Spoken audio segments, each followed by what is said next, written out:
Vamos a entregarle este tiempo al Señor en esta noche para que sea Él, a través de su Espíritu Santo, dando el entendimiento y la sabiduría. Soberano Dios, Dios, gracias en esta noche por esta oportunidad de esta capacitación, Señor, que cada día nos ilustra, nos capacita para llevar el Evangelio, Señor, a todas esas almas perdidas. Te pedimos que le des el entendimiento y sabiduría al capitán para que toda palabra que salga de sus labios sea de edificación para cada uno de los que estamos aquí, Señor, en esta noche, en esta clase. Que este conocimiento, Padre mío, se extienda cada día más para llevar el Evangelio a todas esas Yo partes donde también se lo necesita. En el nombre de Cristo Jesús, amén. Amén. Amén, amén. Los que tengan. Amén. Gracias, gracias, gracias. Por favor, les suplico, cuide mucho los micrófonos, ¿yo? A veces, cuando algo pasa, a veces uno está hablando y se apaga. A veces está ya tranquilo y no se entera que le prendió y entonces eso genera incomodidad. Pues uno que está aquí, digamos, que es el emisor, se estresa un poco y el receptor también, porque está poniendo cuidado, entonces genera digamos, un bloqueo, un obstáculo en la comunicación. Entonces, pongan cuidado que a veces se pierden y además no solamente eso, a veces nos puede hacer pasar una vergüenza, créanlo, nos puede hacer pasar una vergüenza un audio de estos que se prende. Hay que escuchar cosas que no se deberían estar escuchando, entonces vigilen esos audios que nos traicionan, a veces se prenden solitos, ¿yo? Y un honor estar aquí nuevamente con ustedes, gracias a Dios. Él nos dio la oportunidad de volvernos a reunir. Bendito sea el Señor, que nos regaló la oportunidad de volver a estar aquí y continuar con esta clase.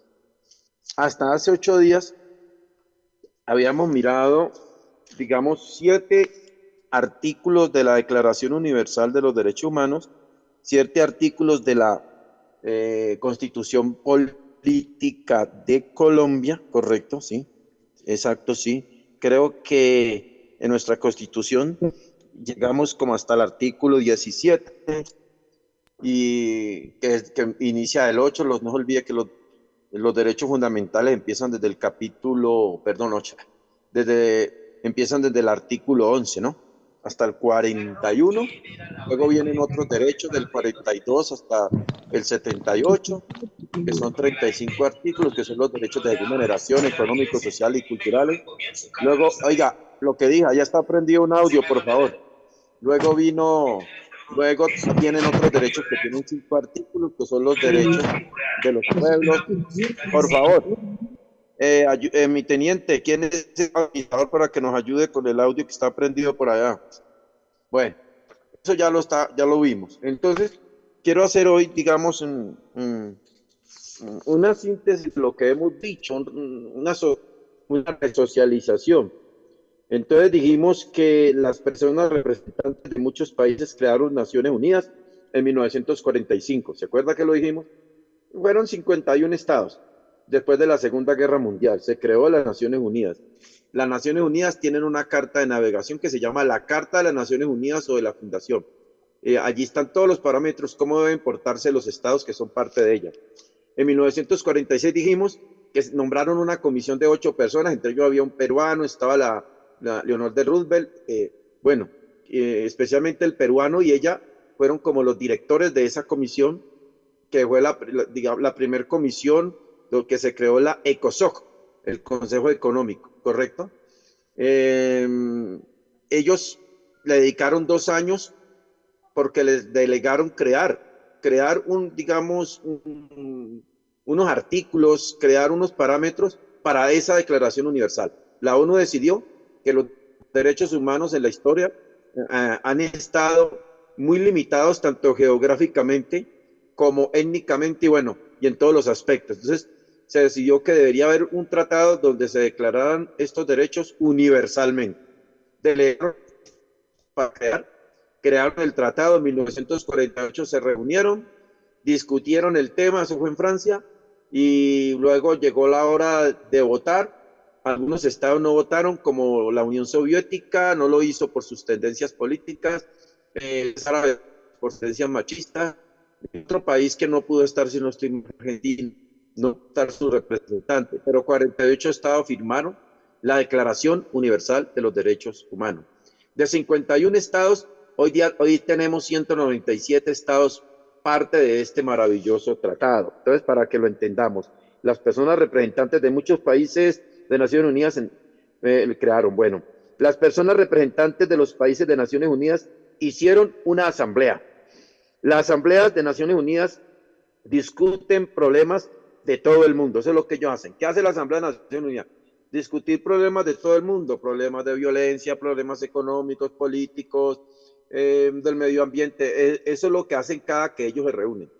Y buscar la manera, digamos, cómo cuidan el planeta, cómo mantienen a la humanidad en paz, cómo, digamos, a cada individuo, ¿correcto? Cómo se crean figuras para que los estados creen políticas públicas y hacer más efectivos el buen vivir del ser humano, o sea, vivir con dignidad. Eso es. La Asamblea de Naciones Unidas creó la Declaración Universal de los Derechos Humanos. La Declaración Universal de los Derechos Humanos, ¿sí? Es una ley escrita, es una ley no vinculante, es una ley, un tratado que ellos hicieron, pero es una ley, porque pasó a convertirse en una ley cuando posteriormente se hicieron dos pactos importantes, el pacto de derechos civiles y políticos y el pacto de derechos económicos, sociales y culturales. Estos dos pactos hicieron posible que esta declaración tuviese una fuerza de ley, una fuerza vinculante, ¿correcto? Porque todos los estados que lo aprobaron y lo firmaron se vieron, digamos, obligados a implementarlos en su constitución y a crear leyes para hacerlos efectivos. Entre otros, digamos, otros tratados, acuerdos que se han hecho, derechos de la mujer, del niño, bueno, etcétera, el medio ambiente, todo eso. Entonces, eso lo hace, bueno, ya lo hemos dicho, correcto. Entonces, la Declaración Universal de los Derechos Humanos, ¿sí? Es lectura fácil. Es una lectura fácil. Entonces, no es algo que usted necesite, digamos, obligatoriamente, imperativamente, interpretarla con toda la normatividad. Voy a interpretar el artículo 1 o el artículo 2 de la Declaración Universal, digamos, a la luz de los tratados, digamos, de los dos tratados especiales, como fue el de civiles y políticos, el de económicos, sociales y culturales, todos los demás acuerdos, a la luz de nuestra Constitución, a la luz de lo que dice la Convención Americana, bueno, todo eso. Y entonces, ¿es necesario? ¿Es obligatorio? No, no es obligatorio. Usted puede, en un documento, colocar el artículo ya que está en la Declaración Universal y que está respaldado en su Constitución. No está obligado, no es imperante. Tienes que hacerle la interpretación. Si logras obtener esa habilidad para hacer esa hermenéutica y la creación de ese documento, pues tendría, digamos, de pronto más posibilidades, porque dirían, ve, esta persona que ha hecho este documento, o es abogado o está muy asesorado, sabe lo que está haciendo. Ayuda mucho, pero tampoco, digamos, es que es obligatorio. De igual manera, las autoridades, quien quiera que sea, de cualquier rama, de cualquier ministerio, deben respetar cuando un colombiano o cualquier habitante del planeta Tierra reclama y presume de que le están violando sus derechos, y más si aporta pruebas. Entonces el Estado está obligado no a exigirle que sea un doctor en leyes, pero digamos está obligado a atenderle con abogado o sin abogado, con mucha profundidad de la queja escrita, digamos, o simple y llanamente colocando ahí el texto. La importancia de esto es que se deben aplicar y que el Estado, digamos, y el planeta, aquellos que son parte de la ONU o de la Convención Americana, o de cualquier sistema regional de Europa, deben, digamos, tienen el deber, la obligación de hacer valer estos derechos, ¿correcto? La Declaración Universal de los Derechos Humanos es lectura fácil, no es algo tan difícil, es sencillo. Usted encuentra unos 30 artículos y es algo sencillo, ¿no? Después ya seguimos con los artículos, sino que estamos en la Declaración Universal de los Derechos Humanos. Tiene un preámbulo y 30 artículos, ya lo habíamos dicho. El preámbulo resume los objetivos de la Declaración Universal de los Derechos Humanos. Los artículos hablan de nuestros derechos políticos, nuestros derechos económicos, nuestros derechos sociales, nuestros derechos culturales. humanos son derechos que tienen todas las personas por ser humanos, por ser personas. Nadie puede quitarnos nuestros derechos humanos. No podemos renunciar a nuestros derechos humanos, no se puede, no puede, nadie puede renunciar a ellos. Nuestros derechos humanos valen para siempre. No, o sea que no tienen una fecha de término. Nuestros derechos humanos valen en todo el mundo, son universales. No, que aquí no valen, que aquí no tenemos, no, señor, en todo el mundo, que no, son aplicables. Aunque hay algo, por ejemplo, hay estados que no aprueban determinados tratados. Entonces, esos estados que no aprueban los determinados tratados, pues no están obligados, digamos, a que tengan que cumplirlos, que no lo aprobaron, ¿no? Ellos no aprobaron ese tratado. Entonces, algún ciudadano de su estado quiere reclamar específicamente ese tratado, pues le queda difícil porque el estado no lo firmó. Por eso es bueno estar averiguando qué tratados ha firmado Panamá, qué tratados ha firmado Venezuela, El Salvador, bueno, nuestro país, a qué tratados pertenece. Pero igual, hay algo. Aunque no podamos, digamos, aplicar ese tratado, reclamarlo porque nuestro estado no lo firmó, sí podemos reclamar el derecho como tal, que está en los 30 artículos. Eso es sencillo, ese sí lo podemos reclamar. Entonces, para que lo tengamos muy en cuenta eso, ¿correcto? Eso es. Entonces, vimos ya el artículo 1, ¿se acuerdan? El artículo 1 de la Declaración Universal que habla, todas las personas nacen libres, todas las personas nacemos iguales, todas las personas tenemos los mismos derechos, todas las personas debemos respetarnos. El artículo 2, todas las personas tenemos los mismos derechos y libertades, aunque tengamos diferencia de qué, lugar de nacimiento, sexo, idioma, color de piel, religión, opinión, situaciones económicas, situaciones políticas del país o región donde vivimos. Ninguna de estas cuestiones son, digamos, son para negarnos los derechos. Todos tenemos, digamos, debemos ser tratados con esa igualdad. Si bien es cierto, y yo lo creo en esa política, que hay cosas en que no somos iguales. Yo no puedo decir que soy igual a un médico como médico, porque ¿cómo voy a ser igual a un médico como médico? No, yo no soy igual, yo no puedo decir que soy igual a un general de la República, porque no. No puedo decir que soy igual a un ingeniero, porque no. Pero soy igual en el tema de la dignidad. Esa igualdad se refiere en cuanto a dignidad y en cuanto a merecedor de esos derechos que engrandecen esa dignidad. A eso se refiere, ¿correcto? Vimos el artículo 3, tenemos derecho a la vida, tenemos derecho a la libertad, tenemos derecho a vivir protegidos, ¿correcto? O sea, que la ley nos proteja. Que ser libres, bueno, hay derechos que pueden llegar a ser suspendidos en el caso que haya que haber una sanción. Hemos violado los derechos de otro, entonces puede ser que nos priven del derecho a la libertad, a movernos por nuestro territorio, vamos a la cárcel, hay tantos años que pagar. Igual allá gozaremos de ciertas libertades, la libertad de movernos, digamos, en el espacio que nos han sometido por nuestro castigo y a ejercer otras cosas. Igual, aunque se sancionó ese derecho, a la persona se le sigue tratando con dignidad. El hecho que haya cometido un delito no le quita, digamos, sus derechos, ninguna manera, en ninguna manera. Dijimos que el artículo 4, la esclavitud está prohibida. La compra y venta de personas está prohibida. La esclavitud es el sometimiento de una persona, ¿sí?, a otra para obligarla a trabajar o a hacer cosas que no quiere.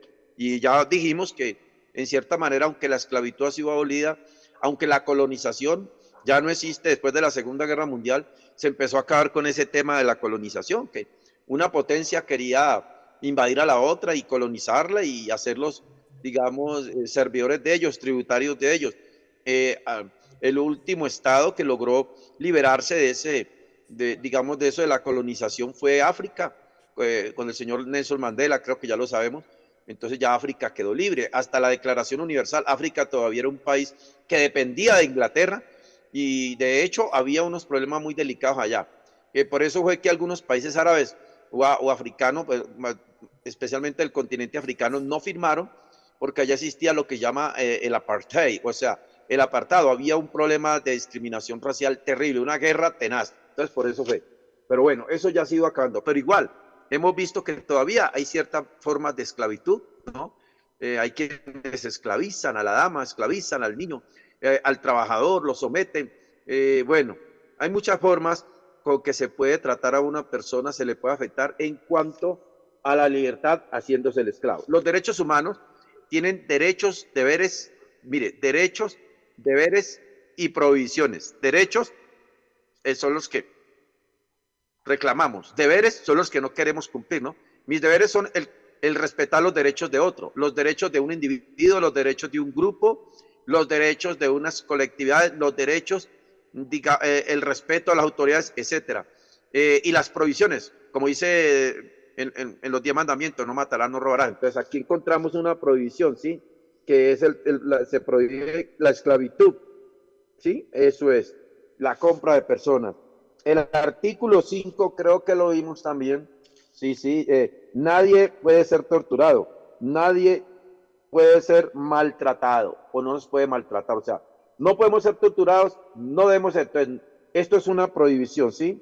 ¿Qué es una tortura? Es lastimar a propósito a una persona para conseguir algo.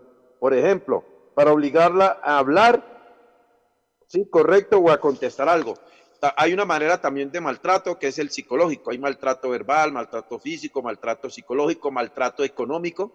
Cuando el papá incumple con la cuota alimentaria con su muchacho, es una especie, véalo, es una especie.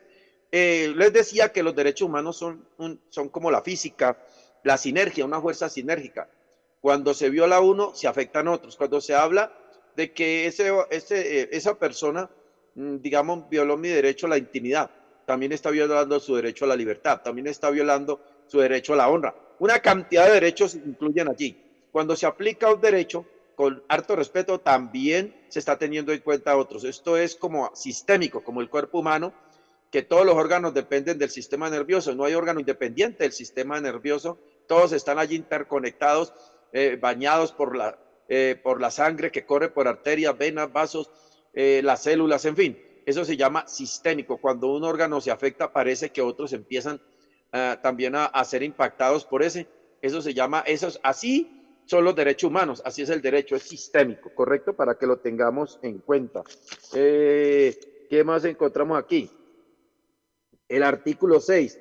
Nuestros derechos deben respetarse. Nuestros derechos valen en todo el mundo. Ese es el artículo 6 de la Declaración Universal de los Derechos Humanos. ¿Sí se acuerdan qué dice ese artículo 6? Vamos a mirar, a ver, ¿qué dice ese artículo 6? Aquí lo tengo. Todo ser humano tiene derecho en todas partes al reconocimiento de su personalidad jurídica. O sea, es alguien, ¿qué quiere decir eso? Reconocimiento de personalidad jurídica. Quiere decir que es alguien, es un sujeto, no un objeto. Es un sujeto de derecho y obligaciones, ¿correcto? Puede tener un nombre, tiene, así como se le aplican sus derechos, también se le hace responsable, o sea, a ser parte de esa comunidad, a ser asociado dentro de la sociedad, a ser reconocido como ser humano, ¿correcto? Ahora, habíamos visto el artículo 7, ¿sí?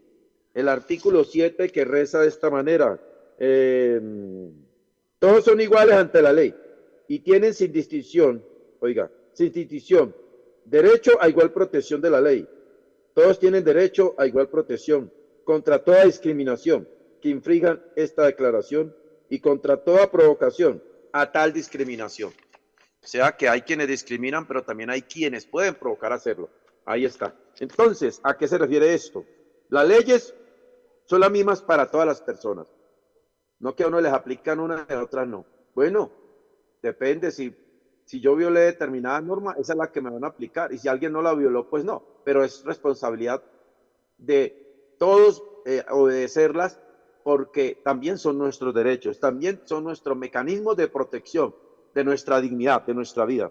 Las leyes deben proteger de la misma forma a todas las personas.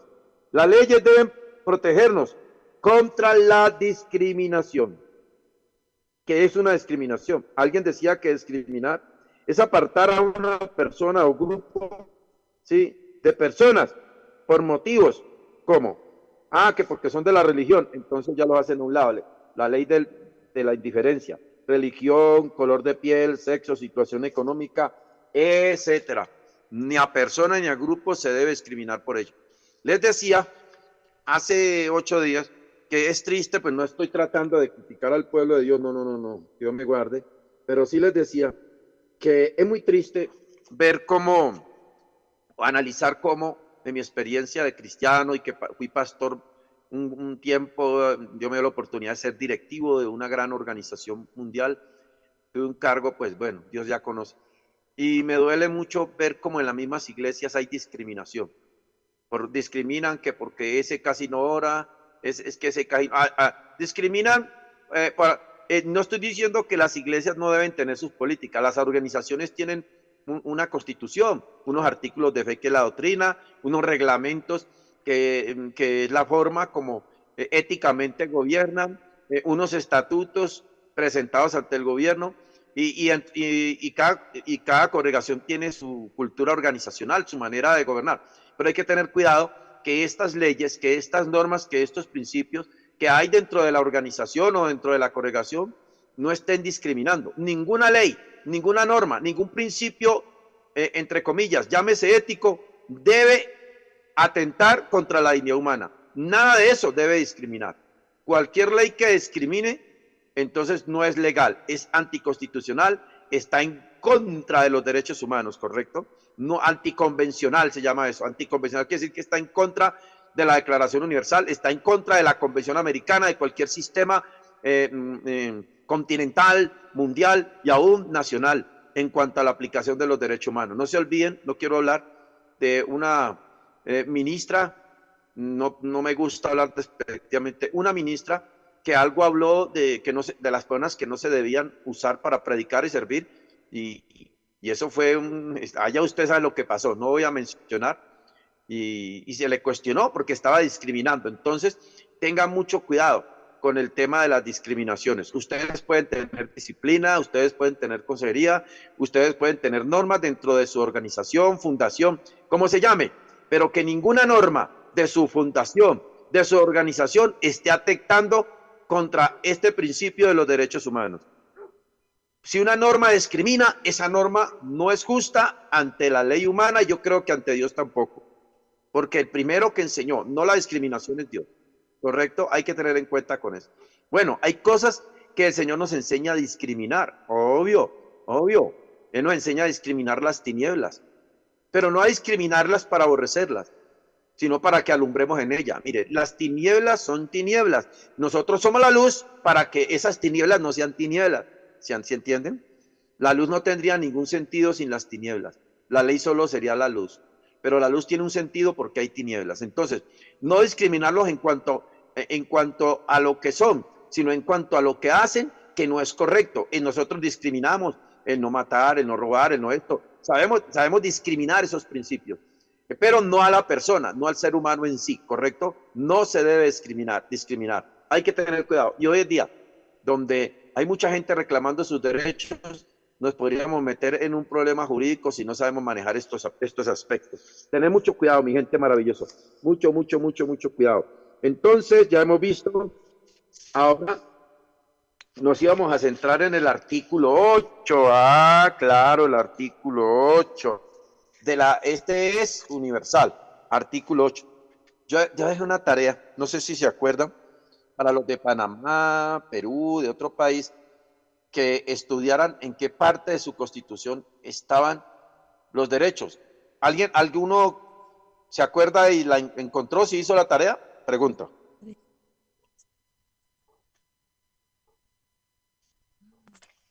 ¿Alguien la hizo?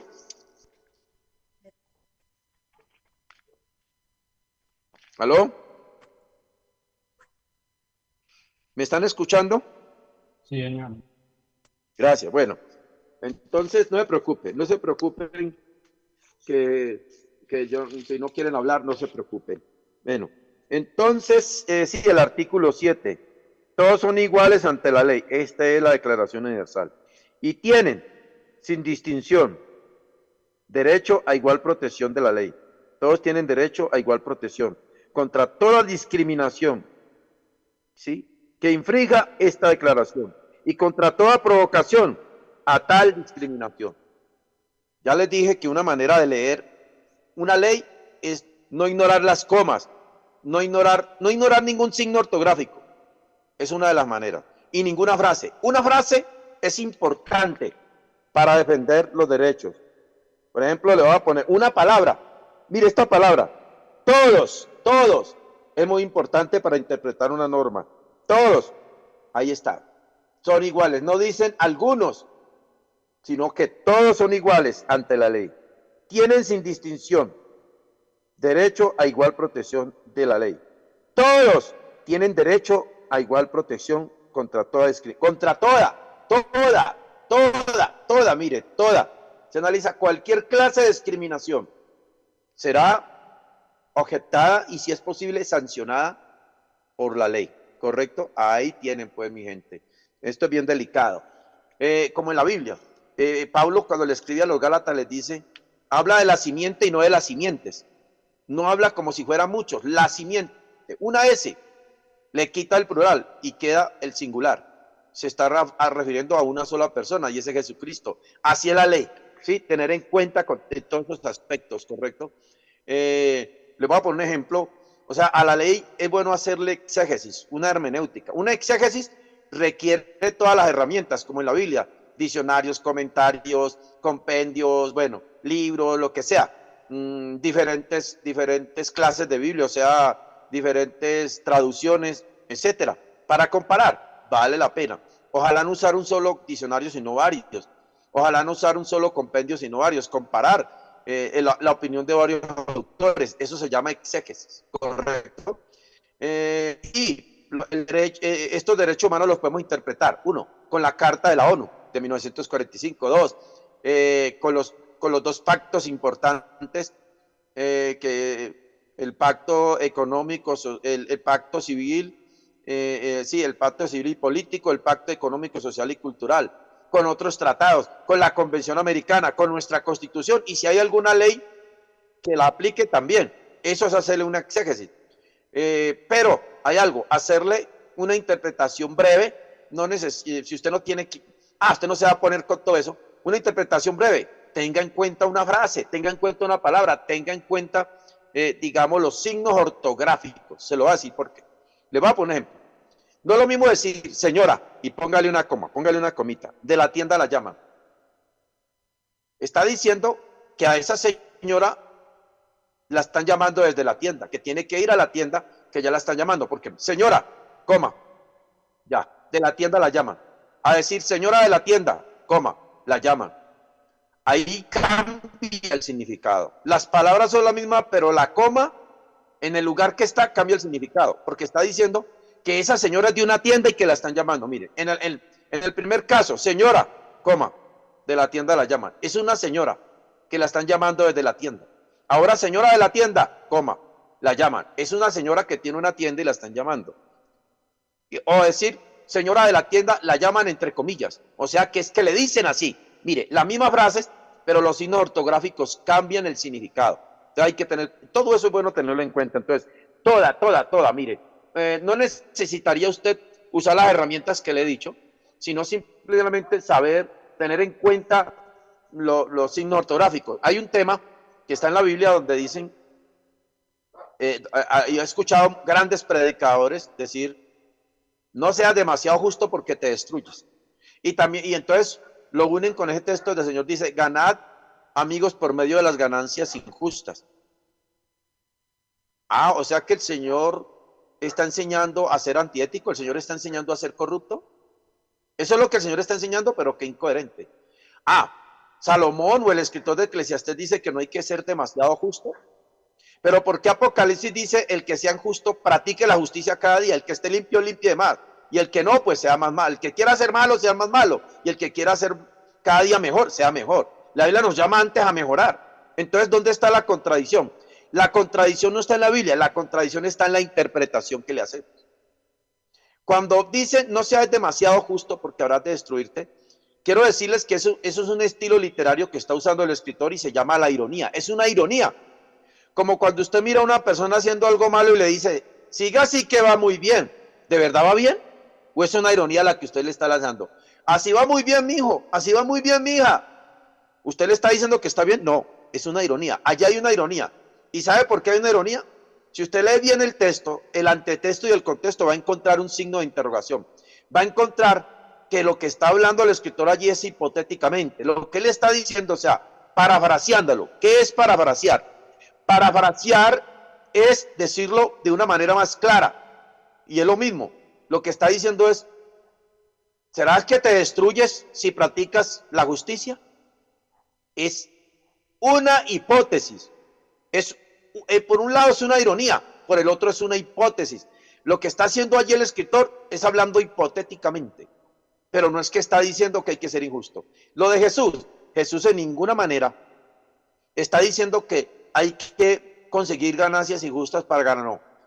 Tengan en cuenta que cuando el Señor habla de eso, no se olvide el tema de Saqueo, cuando lo juzgaron, y él dijo, bueno, si le he robado a alguien, voy a ver cómo arreglo esto y voy a ayudar a los pobres. No se olviden del mayordomo que fue llamado a cuentas y el jefe le dijo, das cuenta de tu problema porque no será más mayordomo. No vas a ser más mayordomo. Entonces, da cuenta de tu mayordomía. Te han acusado.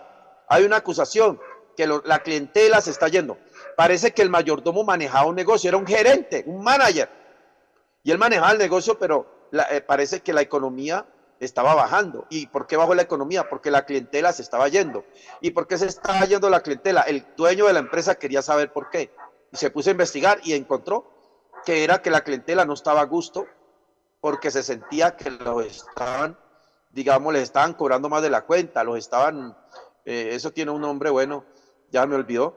Entonces él dijo, vea, la gente se está quejando, la gente está inconforme, dé cuenta de su mayordomía porque ya no era. Él se puso a pensar, mire, le hicieron el debido proceso, le dieron la oportunidad de defenderse. No lo destituyeron, ya no, le dieron la oportunidad de defenderse. Le dieron tiempo. O sea, le contaron que había un problema, le dijeron que podía perder y le dieron la oportunidad de rendir cuentas. Y le dieron el tiempo para rendir cuentas. El tiempo que él tuvo para rendir cuentas, en ese tiempo pensó, ¿ahora qué me pongo a hacer? Trabajar no, cavar no puedo, yo no puedo hacer el trabajo tan duro. Pedir me da vergüenza, tenía dos imposibilidades para iniciar una nueva vida. La nueva vida sería dura para mí porque cavar no puedo y pedir me da vergüenza. Sí, el no poder y el tener una actitud que no me daba la energía, no me daba la virtud para pedir. ¿Qué hago? Ya sé qué voy a hacer, entonces voy a llamar. ¿Cuánto le ves a mi señor? 200, pon 100. ¿Cuánto le ves? Este señor lo que hizo no fue, digamos, poner en detrimento, o sea, hacerle daño al patrimonio o a la empresa. Lo que hizo fue arreglar el problema, o sea, en otras palabras, lo que él estaba lucrándose con las ganancias injustas. Por eso la Biblia dice, no amador de ganancias injustas. ¿Se analiza? Entonces, él estaba cobrando más de la cuenta, estaba pidiendo más de lo que tenía que pedir. Entonces él empezó a la gente a hacerle justicia. Entonces ya empezó a cobrarle lo justo. ¿Y sabe qué dice la Biblia? Que este hombre, en vez de ser destituido, fue alabado. No lo destituyeron, lo alabaron. Cuando el Señor dice, ganad amigo por medio de la ganancia injusta, a eso se refirió. En otras palabras, lo que él quiso decir, trate de arreglar sus diferencias con los demás. Trate digamos, arregla tu problema con tu enemigo cuando vas en el camino. Si no arreglas el problema, te entregará al juez, el juez al policía y el policía te colocará en la cárcel. Arregla tu problema. El Señor nos enseñó principios de resolución de conflictos, nos enseñó principios de oportunidad, principios del debido proceso. Mire cómo el Señor nos enseña todo eso. Ahí está. A eso se refiere. Bueno, vuelvo al tema. Porque estamos en los derechos humanos, correcto, bueno, entonces, ¿qué encontramos entonces? Bueno, ya habíamos dicho que en nuestra Constitución, el artículo 17 dice, se prohíbe la esclavitud y la servidumbre y la trata de seres humanos en todas las formas, mire, en todas las formas. Constitución Política de Colombia, se prohíbe en todas las formas. Cualquier forma que haya existido y que la quieran volver a despertar, que exista o que el ser humano se quiera crear para tratar con el ser humano, tomarlo como fuente de negocio, como fuente de ganancia, esclavizarlo, someterlo, bueno, cualquier derecho humano que le violen, está prohibida en todas las formas, prohibida en todas. Mira la frase, en todas las formas. Genial, ¿no? ¿Qué dice el artículo 8 de la Declaración Universal? Hombre, ¿qué dice ese artículo? Pues mirémoslo. Genial este artículo, ¿no? A ver cómo dice este maravilloso artículo.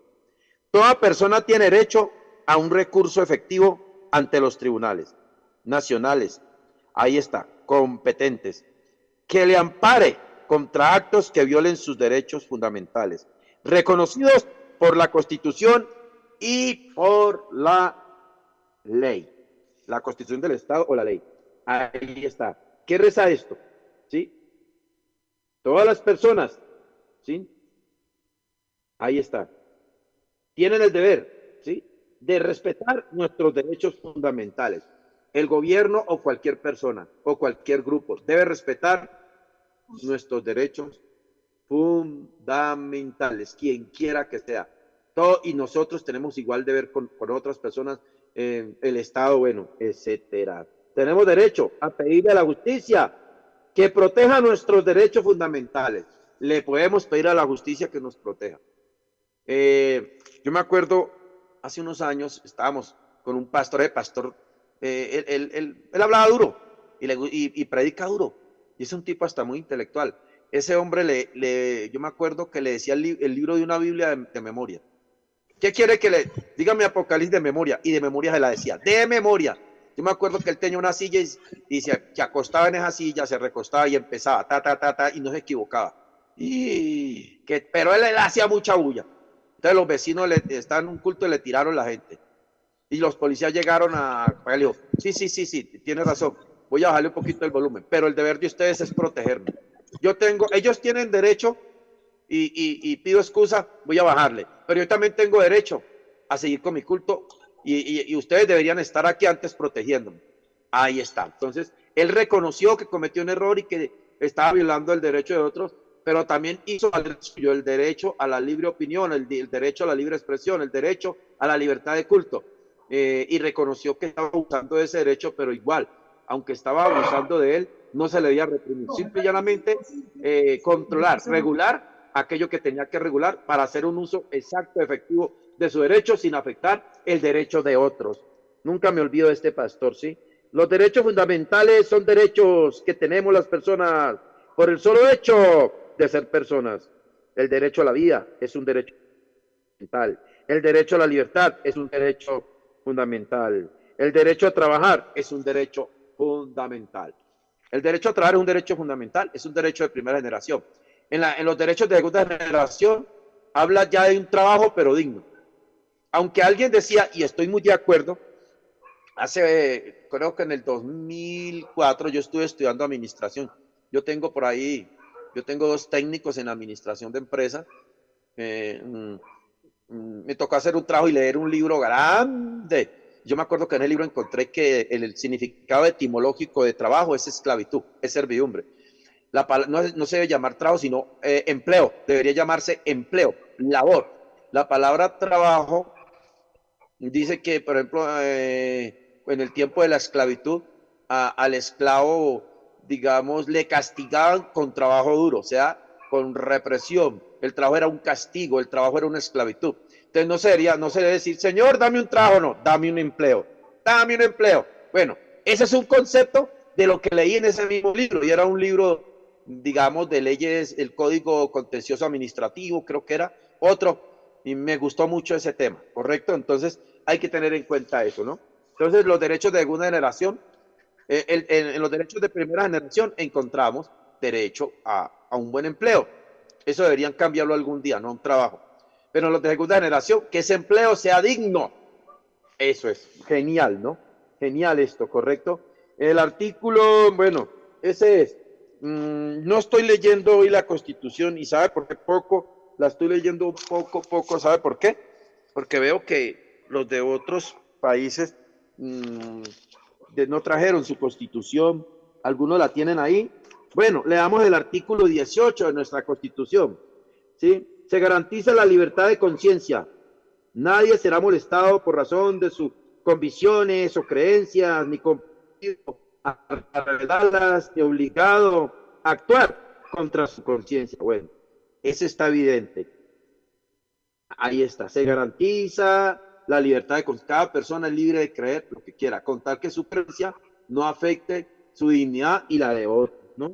Nadie será molestado, o sea, no tiene por qué haber bullying, no tiene por qué haber discriminación, no tiene por qué haber ninguna clase de maltrato por causa ni tampoco sanción de sus convicciones o creencias, ni compelido a revelarla. Si él no las quiere decir, no las dice, y si él las quiere decir, es libre, ni obligado a actuar contra su conciencia.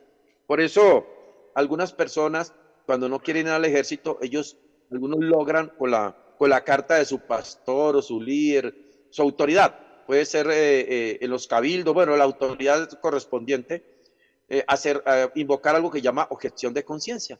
Y lo envían y a veces, digamos, allá hay abogados en la fuerza pública del ejército, hay abogados que van a examinar si vale la pena aceptarle esa objeción de conciencia o no, y la aceptan, y entonces no va al ejército. A otros les argumentan por qué razón no le aceptan esa objeción de conciencia. No va, para eso hay abogados y psicólogos que analizan ese documento, ¿correcto? Bueno, el artículo 9, entonces, si ya, ya, el artículo 9, vamos a mirar el artículo 9 de la Declaración Universal, vamos a tratar de ser breves. El artículo 9 de la Declaración Universal dice de esta manera: nadie podrá ser arbitrariamente detenido, preso ni desterrado. Oiga, genial, genial ese artículo. Es muy diferente, ¿no? Nadie podrá ser arbitrariamente detenido, preso o desterrado. ¿Qué reza eso? Nadie puede, oiga, apresarnos sin causa. Nadie puede encarcelarnos sin causa. Nadie puede expulsarnos del país donde vivimos sin causa. Cuando dice sin causa, es que, mire la frase, es que si hay alguna causa, pues las autoridades decidirán, pero estará sujeto al debido proceso. Desde el mismo momento que lo van a investigar, lo primero, antes de notificarlo, correcto, lo primero que tienen es que evaluar las pruebas, las evidencias, evaluar bueno, depende de qué, si es una queja, una querella, una acusación de crimen. Entonces, lo primero que tienen es que evaluar a los testigos que dicen acusar o a la persona querellante, evaluar si hay pruebas. Tienen que evaluar, sopesar eso. Luego que evalúan, entonces ellos ya deciden si llaman a la persona, ¿correcto? Y ya la llaman y ya le dan el debido proceso, o sea, le dan la oportunidad de defenderse. En la Convención Americana dice que tendrá oportunidad de defenderse, digamos, personalmente o técnicamente, a través de abogado personalmente. En algunos países eso lo interpretan de otra manera y entonces generalmente requiere un abogado. Si no lo tiene, le proveen uno. Cuando le capturan debe leerle sus derechos, ¿correcto? Deben llevarlo lo más pronto posible, creo que 36 horas término, llevarlo ante un juez. Si no hacen todo eso, la persona puede invocar en cualquier momento lo que llama el habeas corpus, lo puede invocar, lo puede hacer él o a través de un abogado. Él lo puede hacer, no le leyeron sus derechos, le hicieron una detención incorrecta, considera que él no es, que fue por sospecha, no lo han presentado ante un juez, entonces va a hacer eso. Bueno, eso es para que lo tengan presente. Esto es muy genial, el tema de los derechos humanos es muy profundo, les digo la verdad. Si nos ponemos a explicarlo de una manera muy, digamos, extensa, pues no terminaríamos. Por eso estoy tratando de explicarlo lo más breve que pueda, pero conciso, ¿correcto? El artículo 10 que dice, leamos algo ya leímos algo de nuestra Constitución, el artículo 18. ¿Qué dice el artículo 19 de la Constitución? Mire que los derechos en la Declaración Universal no tienen el mismo orden de la Constitución. En la Constitución debe estar en otro orden, pero igual están. Los derechos fundamentales de la Declaración Universal están en 30 artículos. Los derechos fundamentales de la Constitución tienen 30 artículos. Luego siguen otros derechos, que son los económicos, sociales y culturales, que tienen 35. Luego vienen otros que tienen 5 artículos. Luego vienen los derechos y deberes, ¿correcto? Y vienen los mecanismos de proteger los derechos y deberes. Ya les dije, hasta el artículo 95 de nuestra Constitución. Entonces, el artículo 19 se garantiza la libertad de culto. Esto aquí en Colombia lo podemos ayudar con la ley 103 de 1994. ley, conózcala, ley 103. Allí están los derechos de los capellanes, de los pastores, de los líderes. Conozcan a la ley, no es tan larga, es breve, ténganla, bájenla, guárdenla en una memoria, en fin. Se garantiza la libertad de culto. Toda persona tiene derecho a profesar libremente su religión, ¿sí? Y a difundirla en forma individual o colectiva. Todas las confesiones religiosas e iglesias son iguales. Son igualmente libres ante la ley. Son igualmente libres ante la ley. O sea, la Constitución de 1886, digamos, era un Estado más que todo clérigo, sí, o sea, un Estado que tenía una tendencia católica. Entonces las demás iglesias no era que no respetaban la libertad de culto, sí, pero estaban limitados. Pero esta Constitución nos pone en igualdad de condiciones. Pero este artículo 19, al ponernos aquí en Colombia en igualdad de condiciones, y la ley 133 de 1994, si leen esa ley y otras normas, exige que entonces, como somos iguales ante la ley, también debemos prepararnos. Porque resulta que los curas, los sacerdotes, los padres, los anglicanos, los ortodoxos, esa gente muy estudiada, ellos dijeron, bueno, nosotros estudiamos 15 años teología, filosofía, psicología para ser ordenados y luego tenemos que hacer una carrera para poder ser ordenados.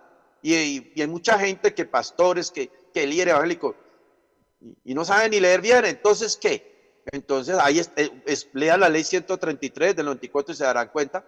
A partir de la Constitución del 91 que empezó el proyecto y ya del 94, el Estado sugirió que los pastores deberían estudiar y muchos pastores ya lo han hecho. Para eso existen seminarios, o sea, existen dentro de las iglesias institutos técnicos o existen carreras eclesiásticas. Hay universidades, como el compañero, mi capitán tiene un instituto.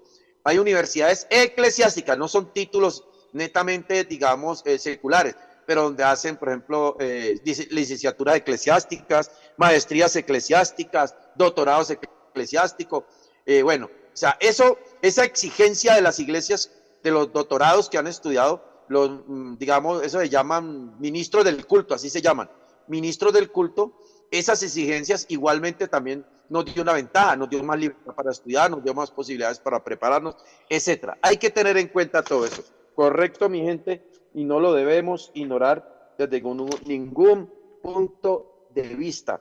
El artículo 10, ¿qué dice el artículo 10 de la Declaración Universal de los Derechos Humanos? Leámoslo, yo lo tengo aquí, a ver, ¿qué dice? Aquí tengo un librito pequeñitico.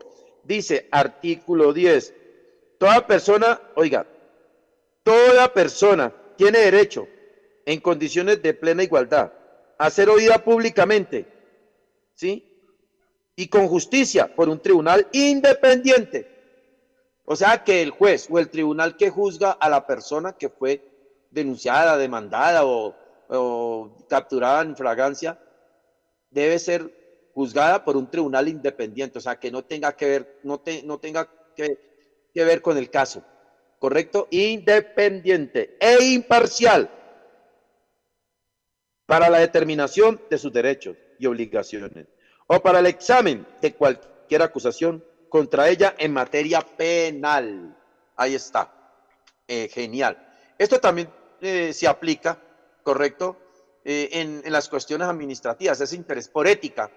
Por ética, por ejemplo, si hay una junta donde hay dos personas de la misma familia y hay que tomar una decisión de cuestión administrativa, económica o disciplinaria, sería interesante que un miembro de esa familia se declare impedido. No quiere decir que renuncie al cargo, no es una obligación, no es una ley que diga que dos personas de la misma familia no puedan estar en una junta, en un comité, pero sí es interesante que se actúe con ética. O sea, que uno de los dos se declare impedido para la toma de decisiones.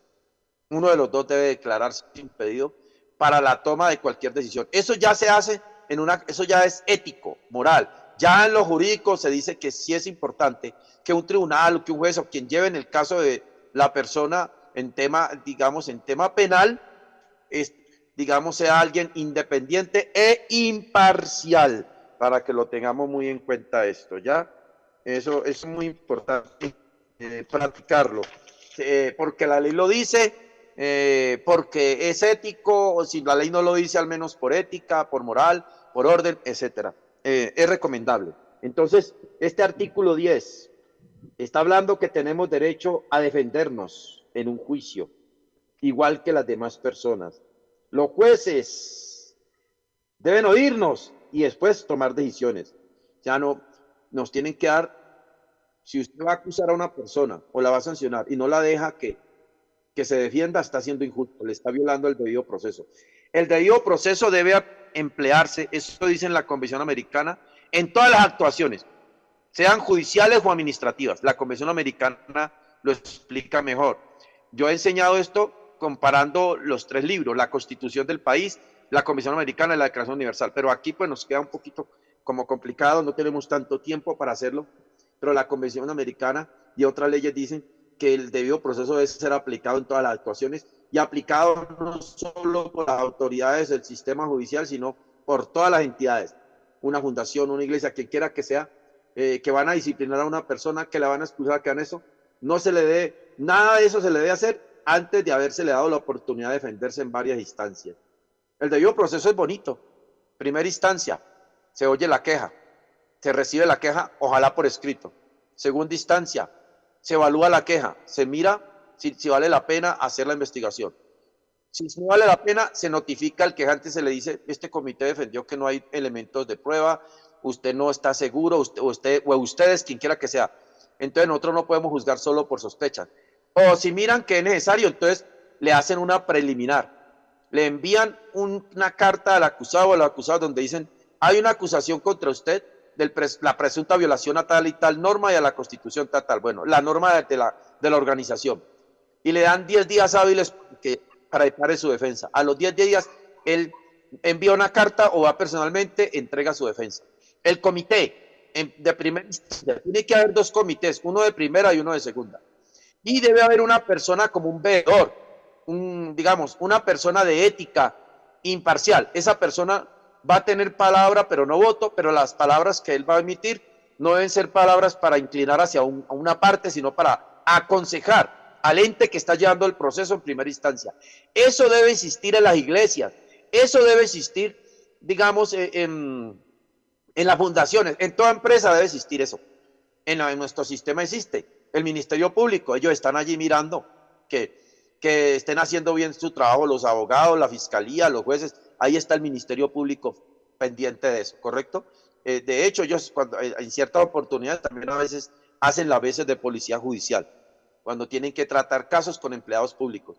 Bueno, entonces, es bueno que en las organizaciones haya ese ente de primera instancia y haya una persona que no va a juzgar, sino solamente va a vigilar porque las cosas se hicieron bien.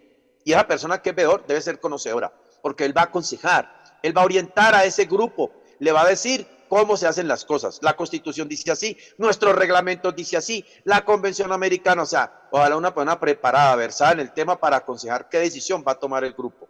Eso es un veedor consejero, un personaje, digamos, como de ética allí. Entonces, a la persona la oyen. Si el comité decide que la persona no lleva suficiente defensa y que, digamos, los agravantes son más poderosos que los atenuantes. ¿Qué son atenuantes? Atenuantes es lo que podría está a favor del acusado, agravante lo que está en contra. Entonces sopesan, mire, el acusado o los acusados no trajeron una buena defensa, no hay buenos atenuantes para ellos. De hecho, los acusadores traen unas pruebas muy fuertes. Entonces, ya le dicen a la persona, correcto, ya le dicen a la persona que le van a abrir una investigación oficial y le dan la oportunidad. La primera era preliminar, a defenderse, porque en la preliminar no, y le dicen que ojalá presente nuevas pruebas, que debe presentar nuevas pruebas, que el comité decidió abrir investigación oficial porque las pruebas iniciales no fueron suficientes. Le dan la oportunidad otros días más, creo que 10 días hábiles. Ya la persona lleva, si en esa segunda instancia la persona no lleva nuevas pruebas, o las pruebas que llevó para defenderse, no son, el comité puede decir, vamos a sancionarlo porque no. Pero hay algo interesante, a la persona hay que decirle de qué se le acusa. La persona tiene derecho a conocer los documentos que hay en contra de él. Si a la persona no se le dice ¿Qué documentos hay en contra de él? No se le están dando garantías de defenderse. ¿Cómo me defiendo yo si no sé quién me acusa y qué es lo que dicen de mí? Tengo derecho a decir en una carta, haga el favor, y me entregan las cartas que hay en contra que me acusan. Si le niegan eso, le están negando la garantía de un debido proceso justo. Tienen que entregarle esto es lo que hay en su contra. Entonces, lo que hay en contra de él es lo que él va a saber cómo defenderse. ¿Correcto?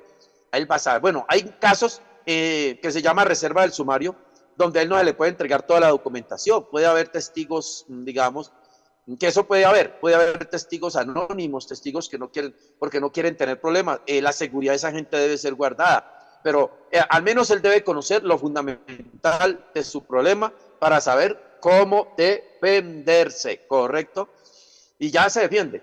Si ya en la investigación oficial no se defendió, ya el comité de primera instancia lo sanciona y le dicen el quantium de la pena. Tienen que decirle, ese quantium de la pena no se la deben inventar ustedes, tiene que estar estipulada en los reglamentos internos de la fundación, de la corporación o de la iglesia.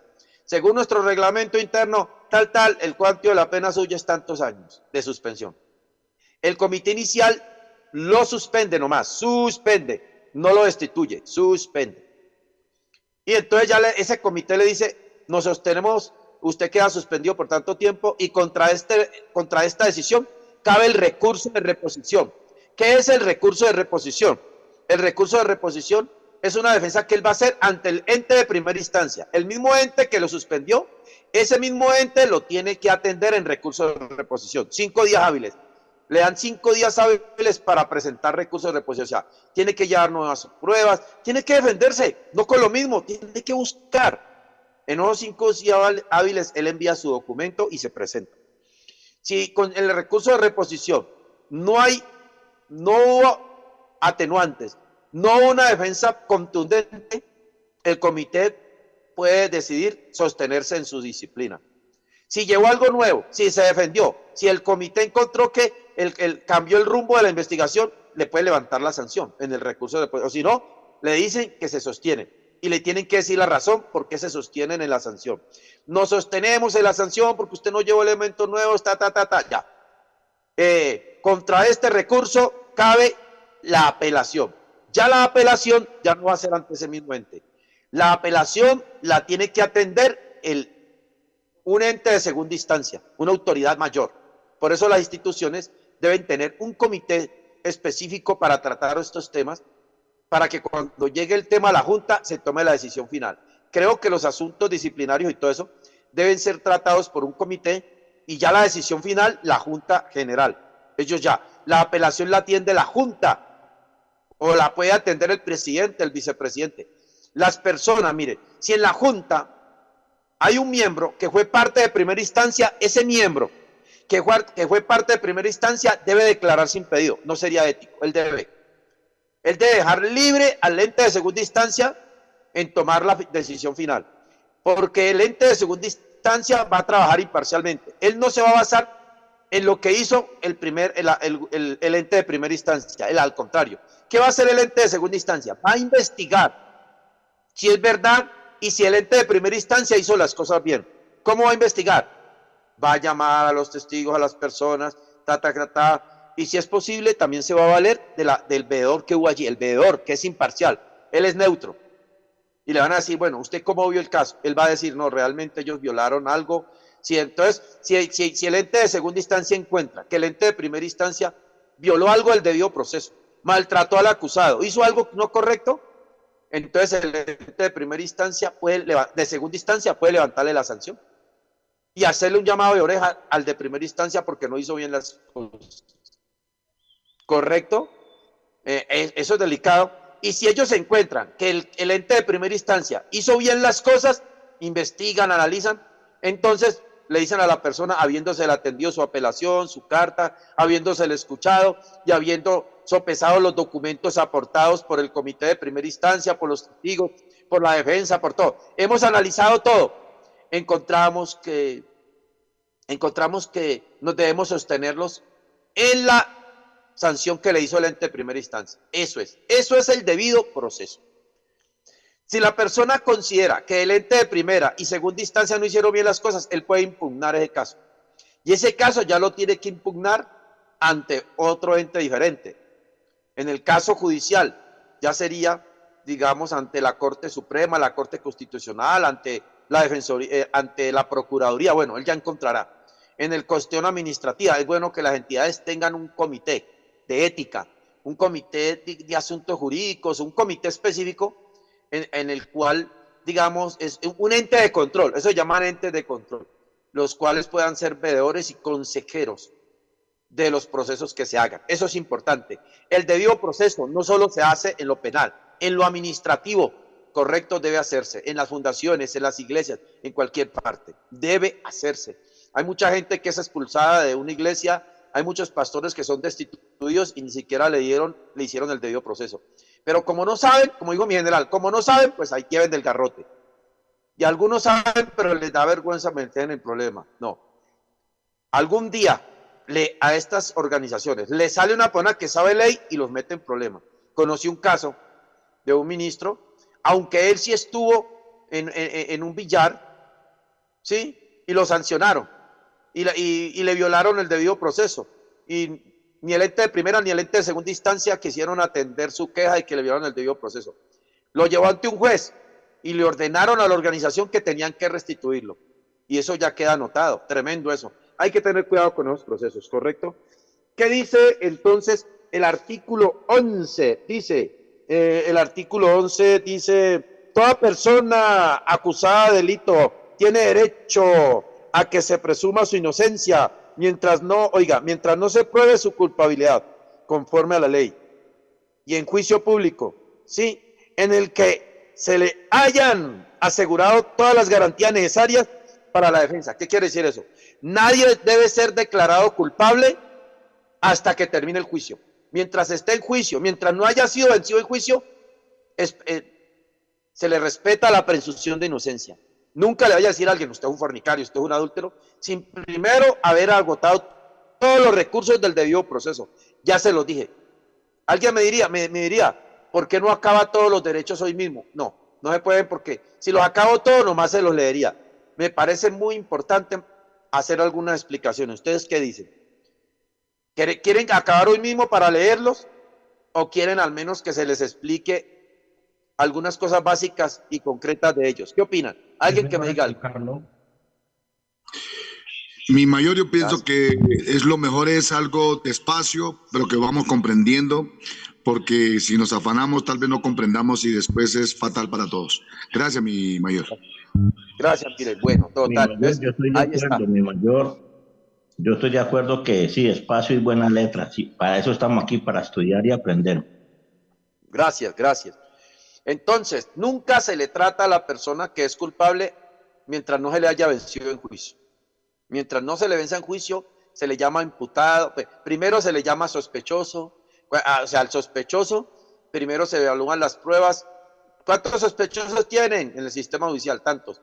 Se evalúa todo lo que haya. Luego se llama a los que se creen que son. Pero antes de llamársele, se le hace algo que se llama la caracterización. No se le debe llamar si no se hace caracterización. La caracterización se hace, o identificación se hace con los testigos. ¿Cómo es la persona? Entonces la persona tiene que escribir y hay un retratista, el que dibuja el retrato. Es así, es así. O bueno, ya. Cuando ya se haga luego se lleva ante un grupo de 5 o 6 semejantes. ¿Cuál es? ¿Lo reconoce?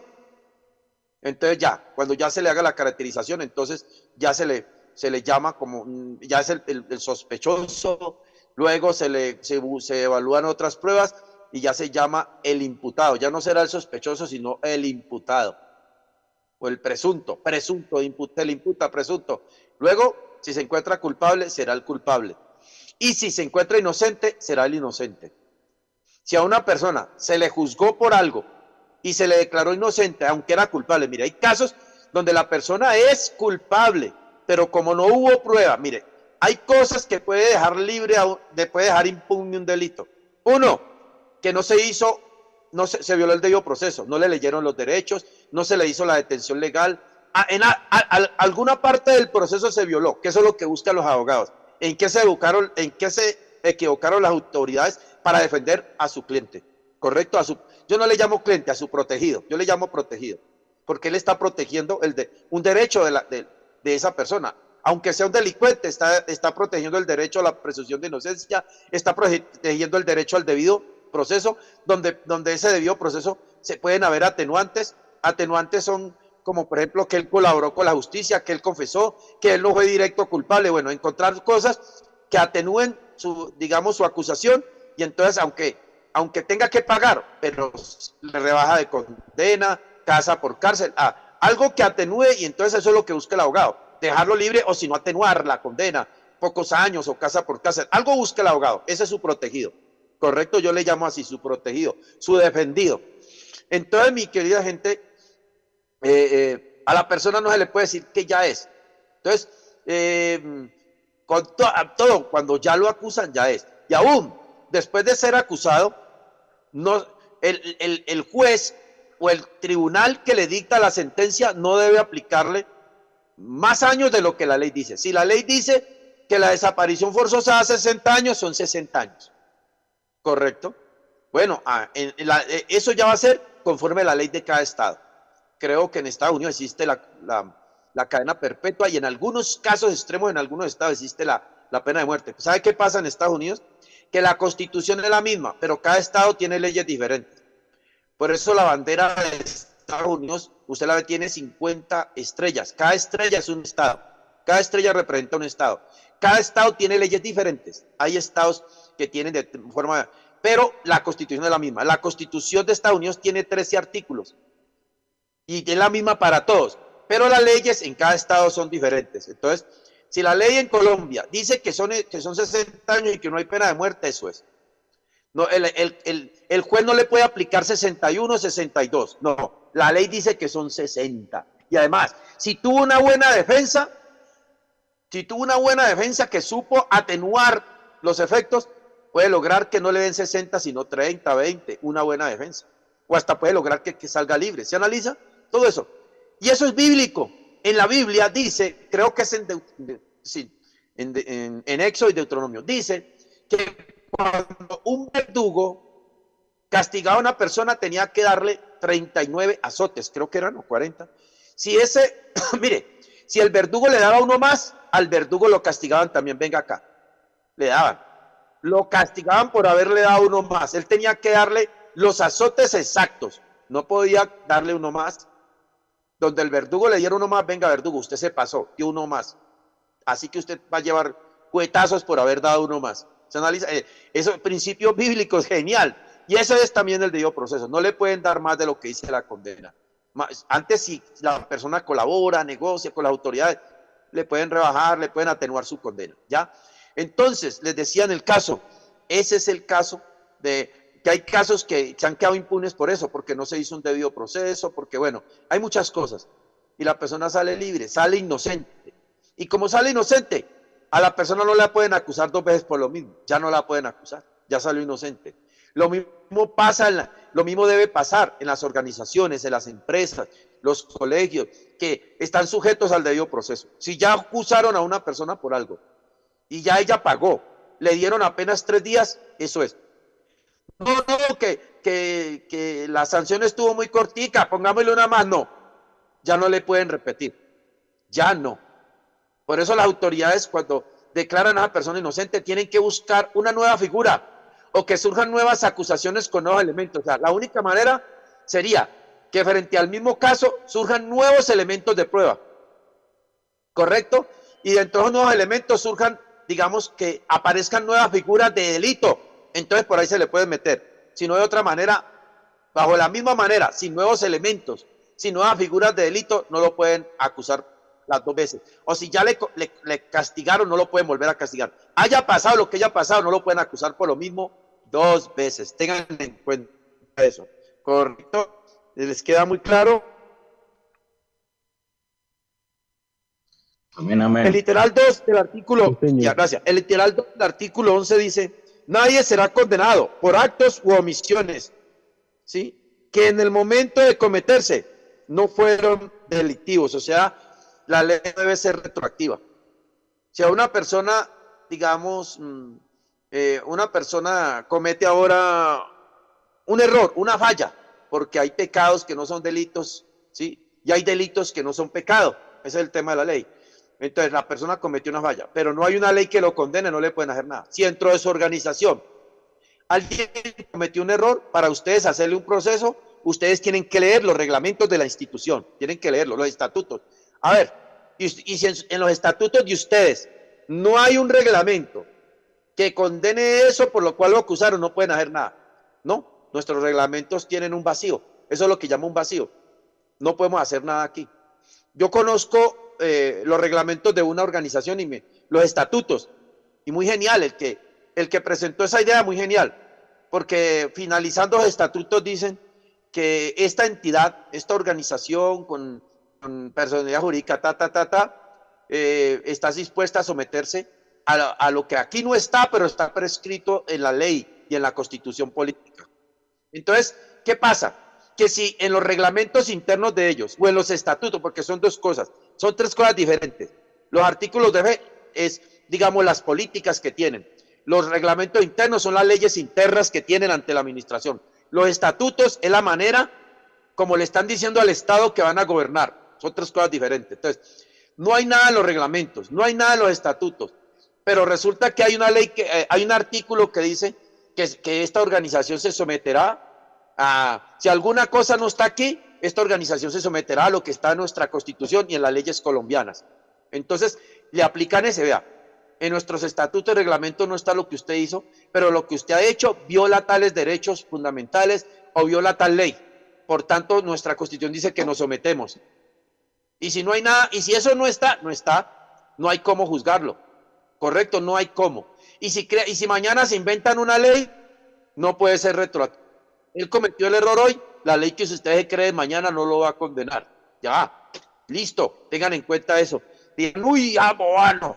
Yo sé sé por qué les digo, tuve la oportunidad, he tenido la oportunidad de ser conciliador, juez de paz, ser de entes administrativos, donde, digamos, me ha tocado trabajar con el tema colaborador de la justicia, en el tema de la investigación, la seguridad. Bueno, es una cantidad de cosas que Dios ha permitido que pasen por mi vida, en cierta manera, muchas de ellas, no precisamente ganando un sueldo, no precisamente siendo parte de una organización, sino siendo parte, digamos, importante de la sociedad, ayudando a las empresas, a las instituciones, a las sociedades, digamos, a hacer paz y a hacer justicia. Todo esto es justicia, correcto, ténganlo en cuenta. Nadie será condenado por actos u omisiones que el momento de cometerse, ¿sí?, no fueren delictivos, según el derecho nacional o internacional.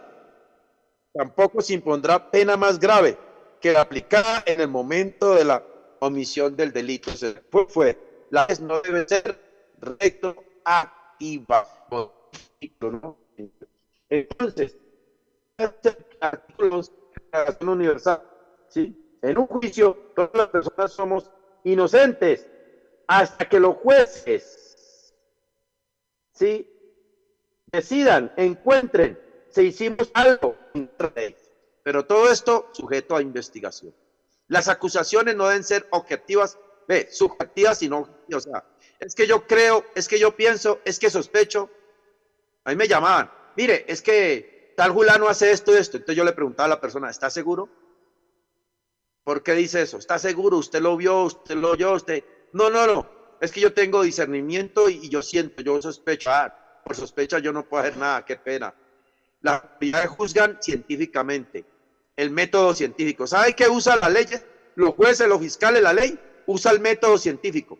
El método que fue utilizado en las ciencias naturales en un inicio y hoy en día es usado en todas las ciencias, aplicado en las ciencias sociales y en las ciencias jurídicas, la observación, la experimentación y la comprobación.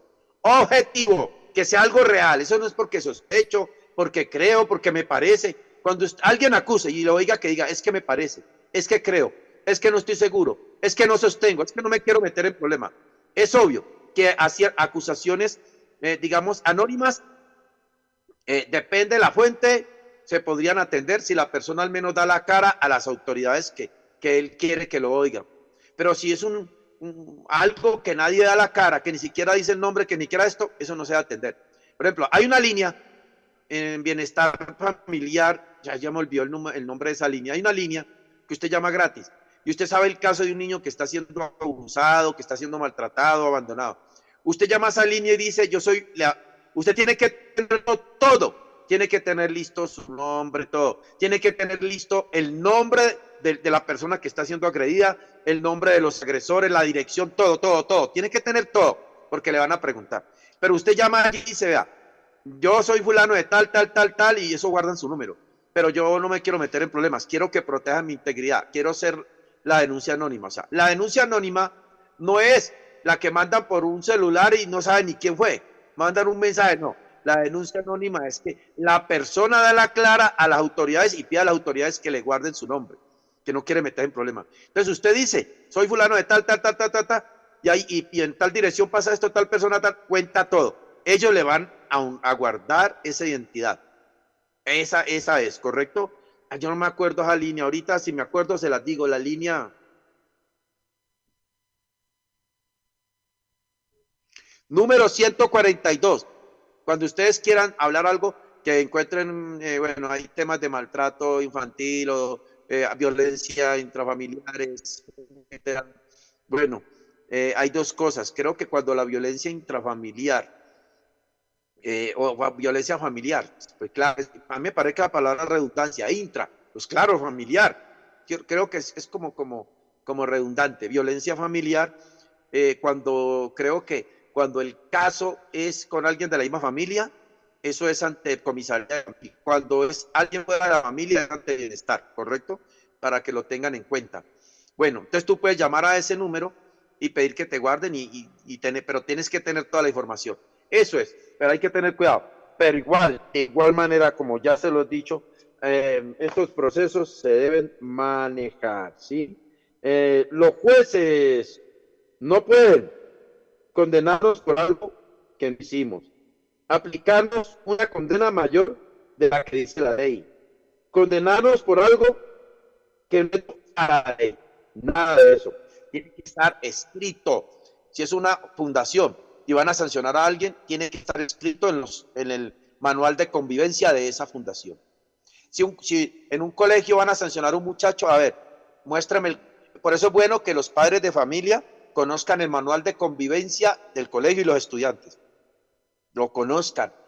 Entonces, si a su hijo lo van a sancionar, pero en ese manual de convivencia no hay una ley específica, ahí ¿cómo van a hacer? No, pero es que la ley 115, bueno, la ley 115, pero si la ley 115 lo dice, ¿por qué ustedes en su manual de convivencia no lo han incorporado? Bueno, hay que saber, esos son temas tremendos, hermano. ¿Qué más? Es genial. ¿Alguien quiere preguntar, aportar, decir algo? Breve. Mi mayor, le habla el aspirante oficial Nelson Fonseca, y hablaba ahorita usted en términos de derecho, hablaba de las acusaciones administrativas o tal vez jurídicas, y realmente la frase es que lo que no está prohibido está permitido, así que no hay derecho a ningún juzgamiento, mi mayor. Gracias. Sí, señor, total, gracias por esa aplicación, eso es verdad, así es. Mayor. Como les dije, hay pecados que no son delitos y hay delitos que no son pecados. Hay malas acciones que no se pueden condenar porque no están prescritas, o sea, no están en la ley. Por eso es que la ley es dinámica, por eso es que la ley crece. Porque cuando alguien comete algo, pero lesiona los derechos de una persona, de un grupo, pero no hay una ley que lo condene, entonces el sistema, digamos, la rama judicial tiene que reunirse a crear esa ley. O el alcalde debe crear un decreto, o el gobernador, y luego eso ser llevado para que surja una ley frente a ese tema. Antes no podían sancionar a la gente por no llevar casco, hoy sí. Se analiza, eso es. Cada que surgen problemas, dificultades, y no hay forma de garantizarle la restauración de los derechos a las personas porque no hay una ley para sancionarlo, los sistemas de leyes municipales, esos ya son decretos, pero en el sistema, digamos, la rama legislativa debe crear esa ley. Y eso es lo que hace la ONU y la OEA. Ellos atienden y tratan conforme lo que tienen en el derecho internacional. Hay algo que se llama Derecho Internacional de los Derechos Humanos. Oiga, yo he enseñado eso. Enseñar Derecho Internacional de los Derechos Humanos es hermoso, genial. Eso, pero eso es profundo y requiere mucho tiempo. Derecho internacional de los derechos humanos. Entonces, mediante la aplicación del derecho internacional humanitario, ellos aconsejan a los estados y si es posible sancionan económica o políticamente y si digamos, algún gobierno cometió crímenes de lesa humanidad, eso lo someten, digamos, a la rama ya, digamos, penal del Sistema Internacional de los Derechos Humanos, ya lo someten allá, ¿correcto? A la Corte Internacional de Derechos, a esa Corte Internacional. Entonces esa Corte Internacional, ya sabe, en primera instancia, las comisiones o las Cortes Interamericana o Corte pueden pedir que el Estado se pronuncie y cárcel a esa persona. Y si no, entonces lo someten a la Corte Internacional, la cual misma hará la sanción correspondiente. Eso es. Eso es interesante, muy bueno, pero requiere como de mucha profundidad esa interpretación. Bueno, el artículo 20 de la Constitución Política de Colombia dice, se garantiza a toda persona la libertad de expresar y difundir su pensamiento y opiniones, oiga, mire, se garantiza a quién, a toda persona, bonita frase, a toda persona, ¿sí? Informar y recibir información, veraz, ahí está, e imparcial, y de fundar medios masivos de comunicación. Puede una iglesia, un pastor, un líder, cualquier institución puede hacer todo esto, puede crear medios masivos, puede, si quiere predicarle a todo el mundo, hágalo, puede usar los medios de comunicación para expresarse, ¿sí? Ahí está. Y mayor, una pregunta. Estos son libres y tienen responsabilidad social. Se garantiza el derecho a la, oiga, rectificación en condiciones de equidad. No habrá censura, o sea, no habrá censura porque una persona exponga sus opiniones, sus ideas. La idea que puede haber censura de parte de las autoridades es que lo que él haga podría estar afectando, digamos, el derecho de una persona. Podría ser calumnia, calumnioso, difamar, vilipendio, bueno, otras cosas. Entonces ahí sí ya se estipula. Ya la autoridad correspondiente decidirá si la opinión de esa persona hizo daño o no. La libertad de prensa. Bueno, también está sujeta a ciertas cuestiones éticas, pero todo eso lo violan hoy día, ni la prensa respeta realmente a cuántos periódicos, a cuántos medios de comunicación les ha tocado rectificar cuando han hablado de que mire el criminal, mire el fulano, y después tienen que publicar, así como públicamente difamaron a esa persona públicamente, tienen que restituirle. Y si es posible, hasta pagar una indemnización si hubo perjuicios económicos en ese tema por cuestiones laborales. Eso es delicado. ¿Qué iba a decir? Escucho, por favor. ¿Qué era lo que iba a decir? Mi mayor, yo quería preguntar, hace un tiempo tuvimos un debate en el instituto sobre el aborto. Y entonces daban el caso de qué se haría si una joven fue violada y pues desea abortar. ¿Ahí usted qué diría o qué opinaría? ¿Se debería o no abortar? Sí, sí, sí. Genial. ¿Se acuerda que ese era un tema muy escabroso, muy delicado, y que ese tema está sometido a los enfoques de las Naciones Unidas, a los enfoques del sistema judicial de cada Estado, de la ONU, de la OEA? Bueno, ya lo dijimos. Porque hay enfoques conservadores, liberales y enfoques socialistas. Nuestra Constitución tiene mucho de aporte de enfoque liberal, que es derechos fundamentales, tiene aportes de enfoque administrativo y político que eso aportó, no se olviden, cuando las fueron 3 personas que presidieron eso, presidieron a los demás, que fue Álvaro Gómez Hurtado,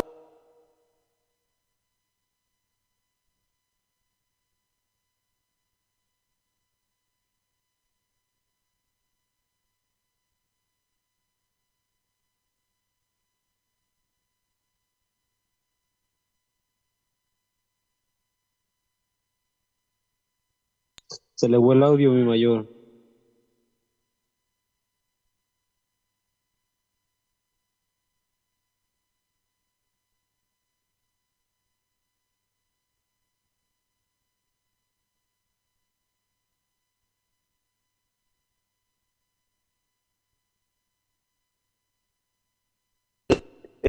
estuvo Serpa, correcto, estuvo él. Entonces, tanto la Declaración Universal y toda la legislación internacional y nacional tienen el enfoque liberal, conservador, y depende de qué rama, de qué enfoque, digamos, jurídico esté en nuestro país, así serán las decisiones. Entonces, eso tiene una discusión desde el punto de vista filosófico, social, científico, ¿sí?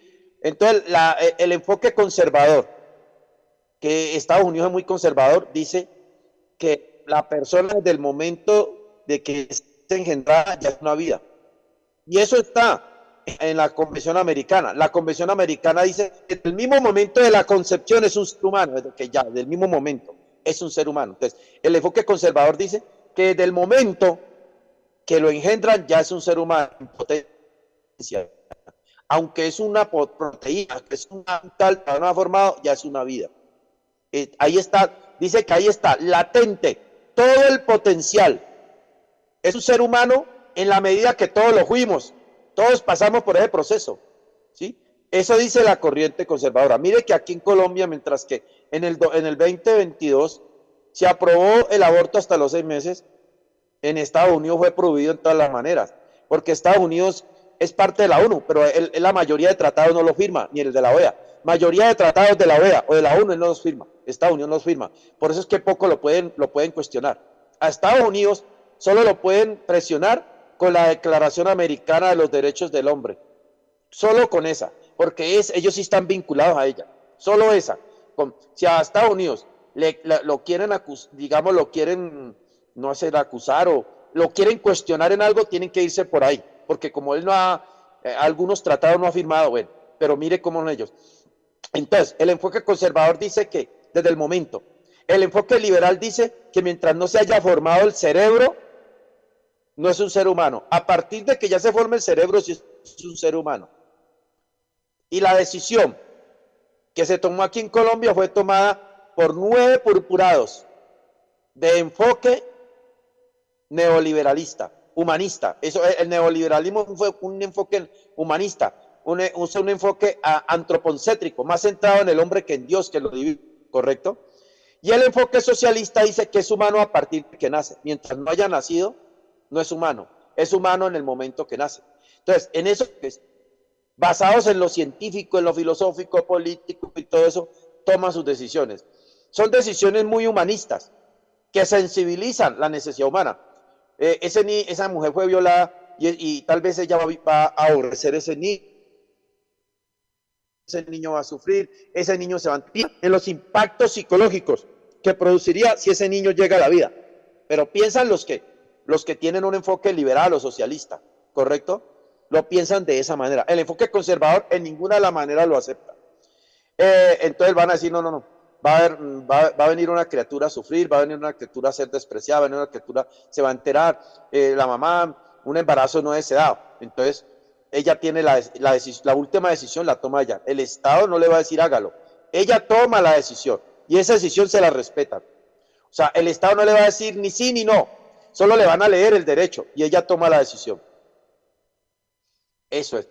Malformación, el peligro de la mamá, se muere el uno del dos, la mamá decide.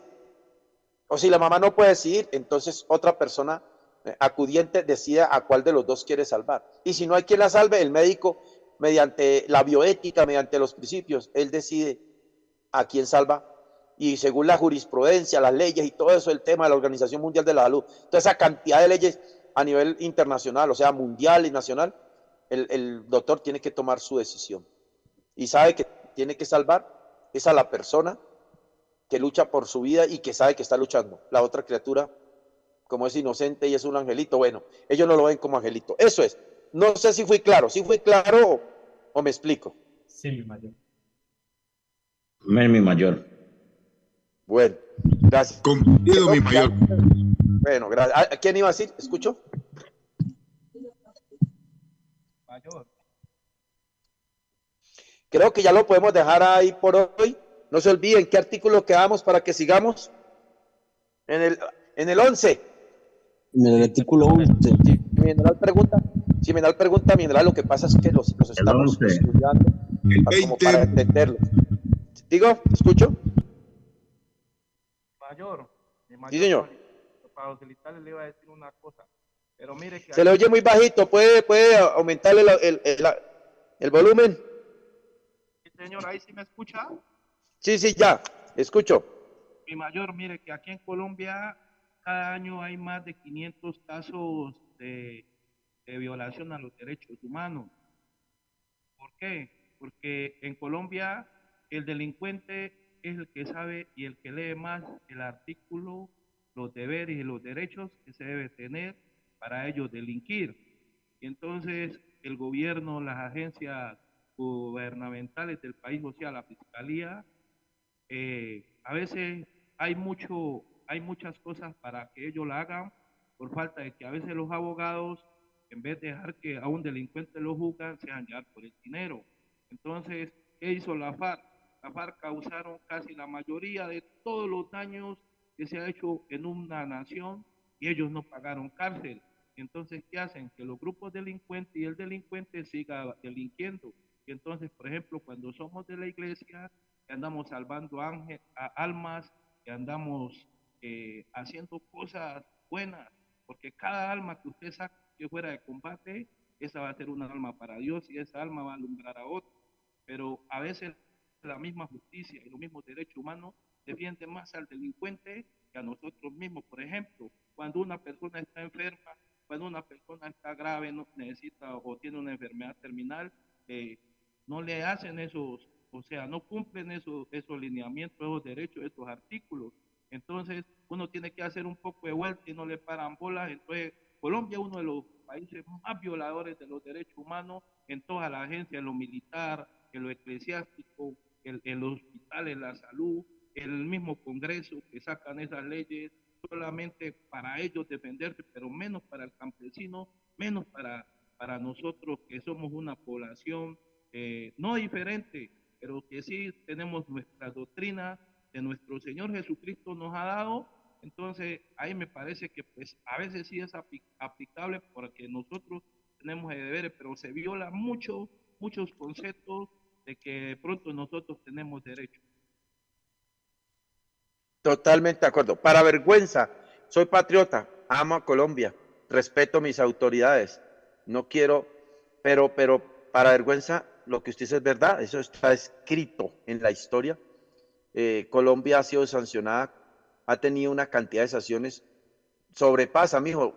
Creo que en Sudamérica, Colombia, por no decir el continente todo, Colombia es el Guinness Record de violación de derechos humanos. Hay cantidad de demandas, creo que conocidas así, evidentemente unas 18, si no son más.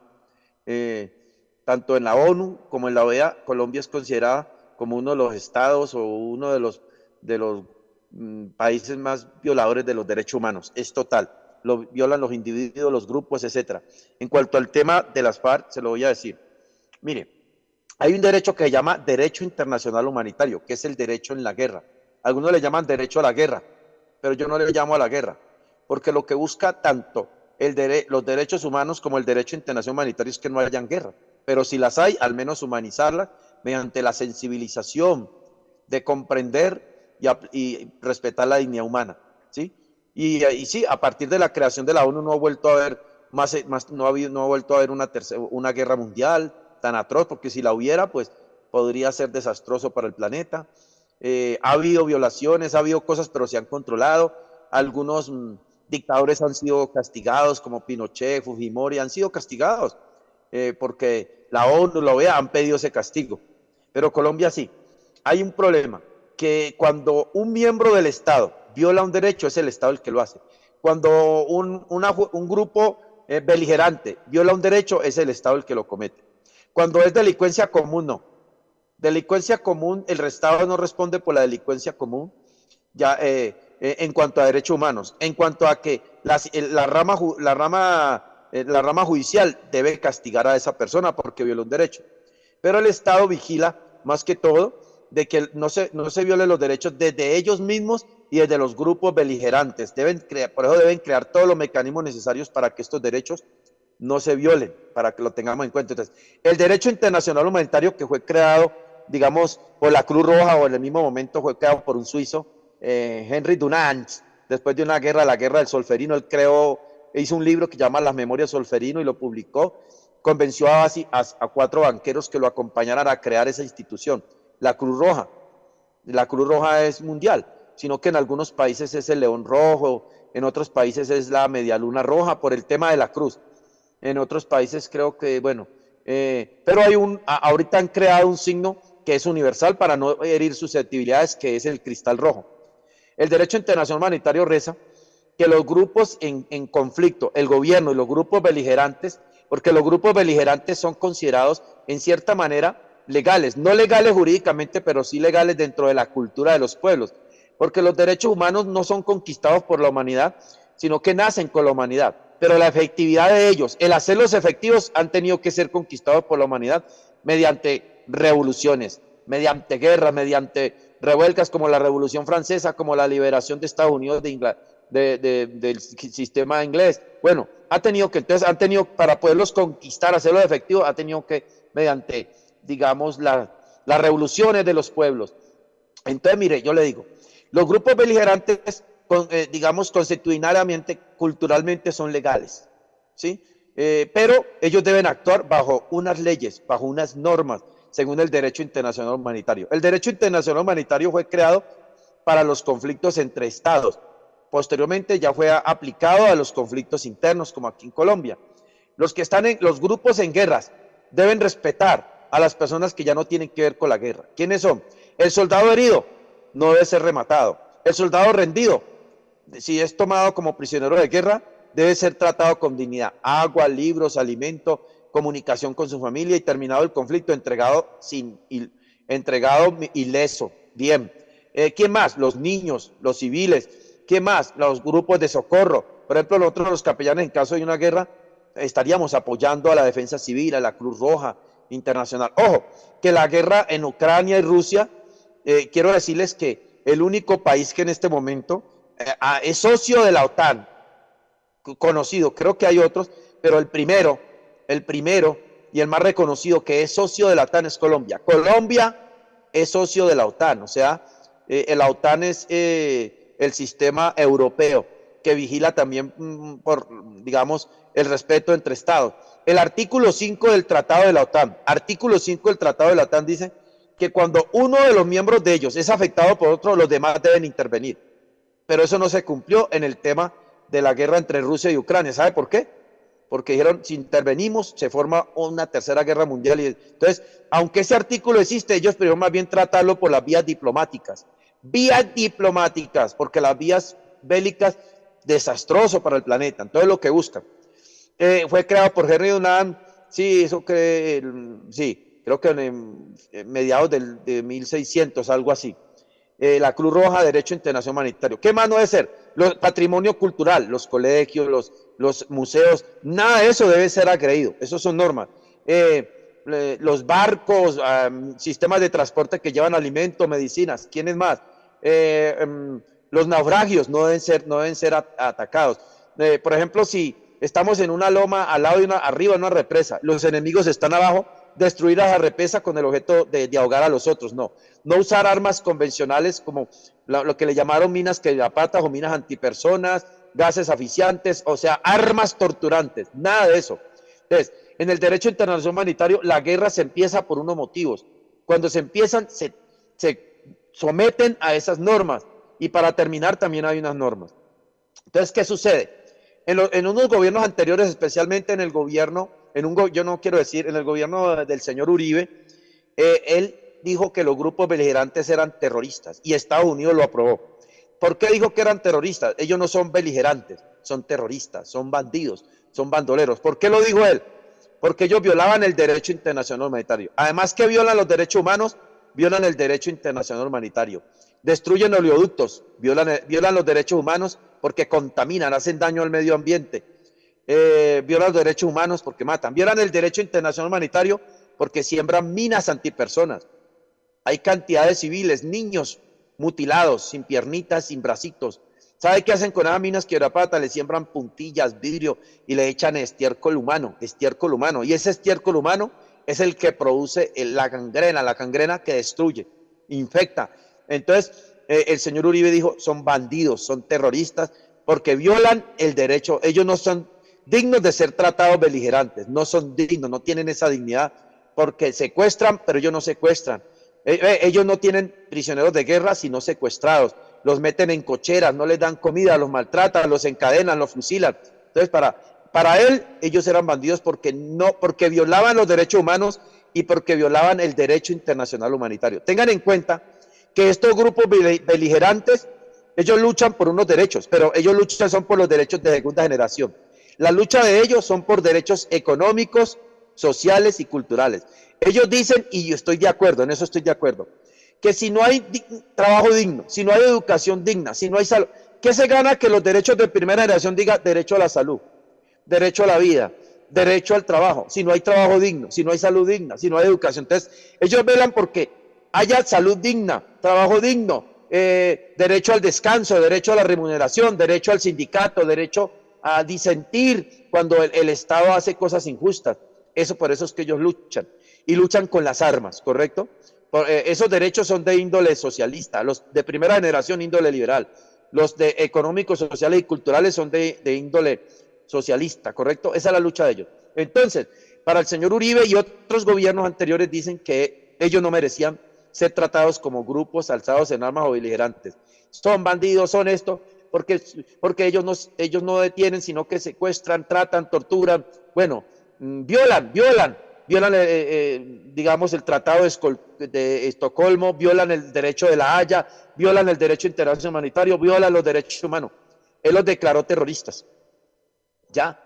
Pero luego vino Santos y él quiso hacer la paz. Yo no estoy juzgando, no. Ojo que no estoy, solamente estoy contando cómo son las cosas. Santos, como él quiso ya la paz, dijo, la única manera de que no haya más víctimas es que no sigamos peleando entre nosotros. Busquemos un mecanismo que hagamos la paz.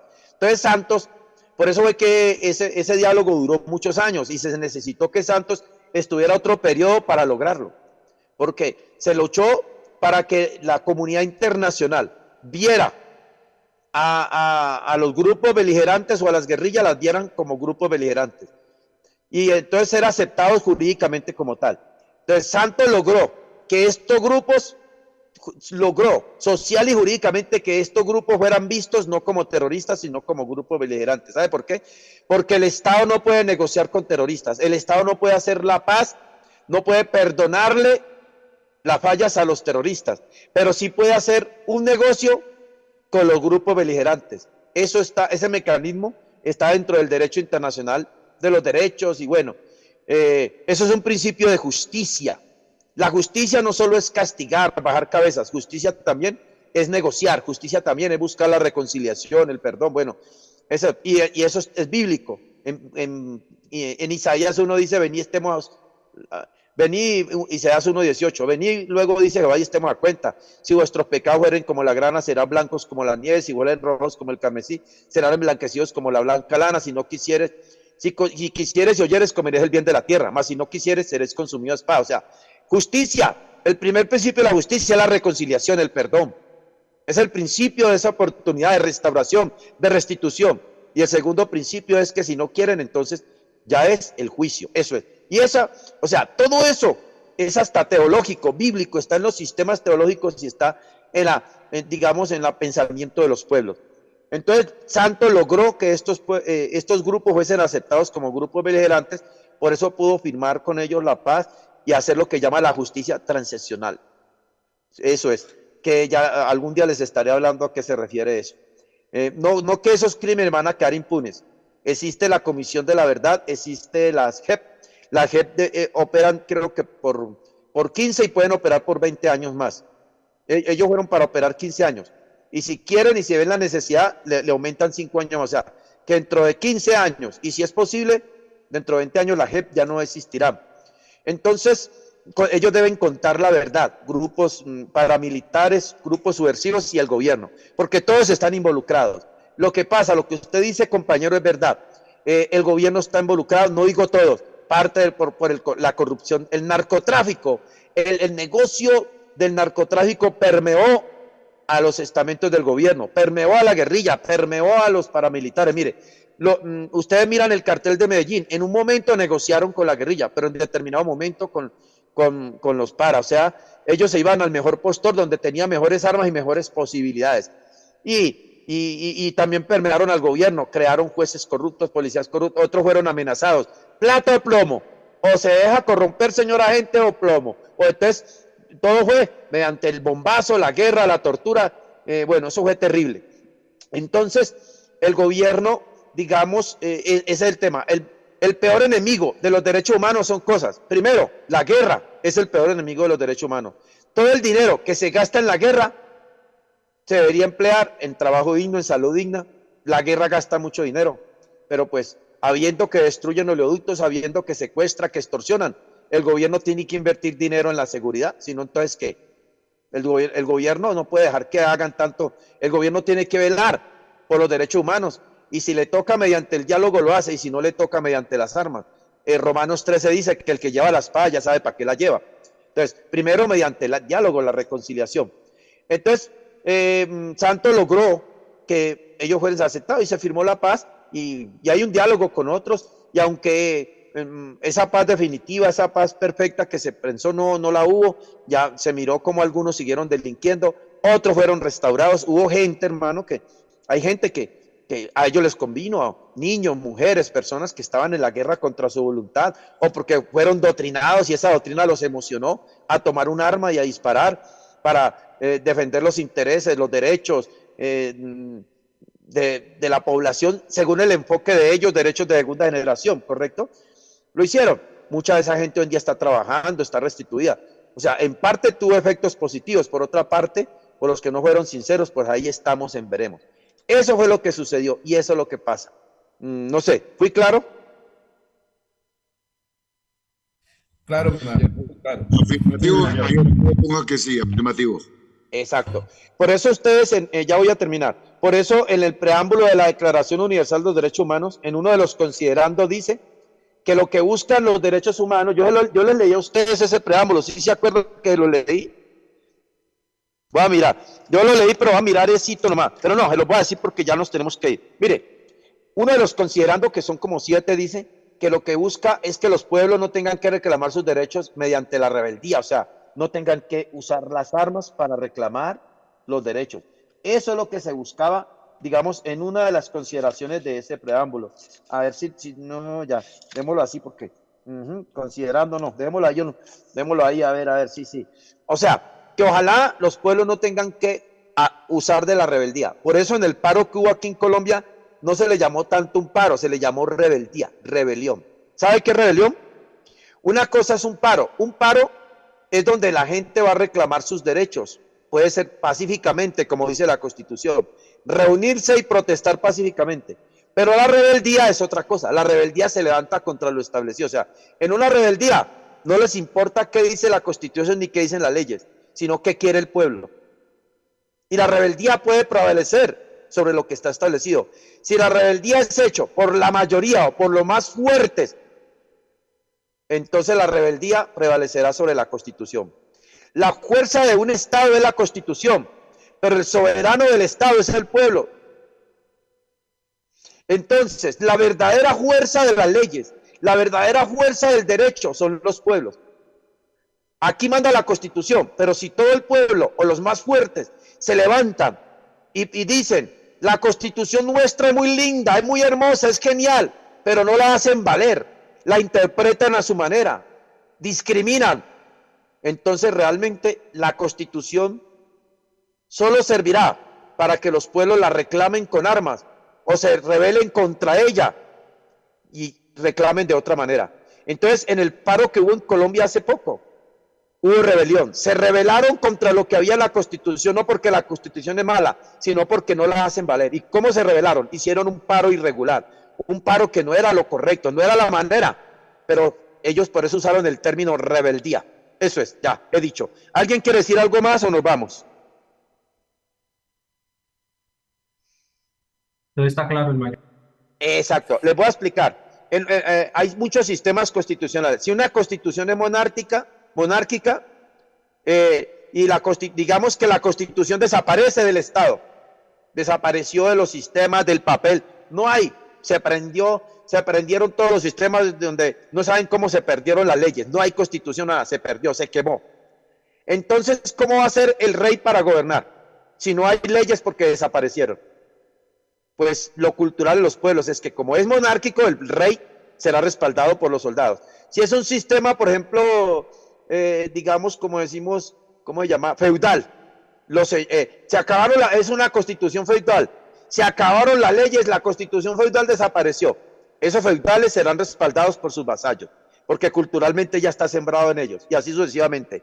Entonces, nuestra constitución reza que el soberano es el pueblo, que es una soberanía, es una democracia donde la soberanía descansa en el pueblo, pluricultural, etcétera. Bueno, entonces, si desapareciese esta constitución y todas las leyes de Colombia, está sentado en el pueblo, que él es la fuerza.